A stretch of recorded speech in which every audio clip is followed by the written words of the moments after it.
RCB நேற்று 30 run சேர்த்து அடிச்சுனா கூட இந்த ஜிடியோட ஜெயிச்சிருக்கலாம் போல. ஆர்சிபி வெறும் 155 அடிச்சாங்க.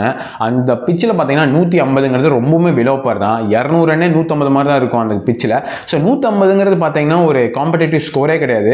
பட் அதை சேஸ் பண்ணுறது கூட குஜராத் பார்த்தீங்கன்னா 6 விக்கெட் விட்டான். கில்லு பட்லர் ஒரு ஸ்டார்ட் தரல அப்படின்னா நேற்று ஆர்சிபி ஜெயிக்கிறதுக்கு நிறைய வாய்ப்பு இருந்திருக்குங்க. அண்ட் குஜராத்தோட மிடில் ஆர்டர் பார்த்தா எப்படா இன்னும் சுந்தர், ஷாருக் கான்லாம் எல்லா மேட்ச் ஆடுறீங்க அப்படின்னு எனக்கு இருக்கு. ஓகே, சுந்தர் கூட பரவாயில்ல, ஒரு மேட்ச் ஆடி தர்றாரு. ஷாருக் கான்லாம் எனக்கு என்ன சொல்கிறேனே தெரியல. எப்போதான் லாஸ்ட்டாக அந்த ஷாருக் கான் வந்து ஒரு கான்ட்ரிபியூட் பண்ணாருன்னு நான் யோசிச்சுட்டு இருக்கேன். ஜிடியோட மிடில் ஆர்டர் பார்த்தீங்கன்னா பயங்கர டிசப்பாயிண்டிங்க. நேற்று திவேத்தியா நின்று 27 ரன் அடிக்கலான்னா மேட்ச் முடிஞ்சிருக்கும் போல. அண்ட் சரியான வின்னிங் ஆக்சுவலாக ஓவராலாக பார்த்தீங்கன்னா குஜராத்துக்கு வந்து ஒரு சரியான வின்னு. பிகாஸ் 4 பாயிண்ட் 2 மேட்ச் தொடர்ந்து ஜெயிச்சிட்டாங்க, 10 பாயிண்ட் போயிட்டாங்க. ஆர்சிபி பார்த்தா ஆல்மோஸ்ட் பிளே ஆஃப் செக்யூர்டு தான். டாப் 2 போனோம்னா இன்னும் 2 மேட்ச் ஜெயிக்கணும். பட் ஓவராலாக பார்த்தீங்கன்னா குஜராத்துக்கு சரியான வின்னுங்க.